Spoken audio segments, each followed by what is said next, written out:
भला तुमने अपने परवरदिगार की कुदरत को नहीं देखा कि वो साये को किस तरह दराज करके फैला देता है, और अगर वो चाहता तो उसको बेहरकत ठहरा रखता।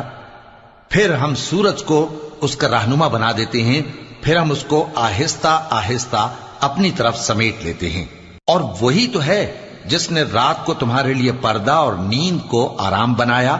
और दिन को उठ खड़े होने का वक्त ठहराया। और वही तो है जो अपनी रहमत यानी मेघ के आगे हवाओं को खुशखबरी बनाकर भेजता है, और हम आसमान से पाक निथरा हुआ पानी बरसाते हैं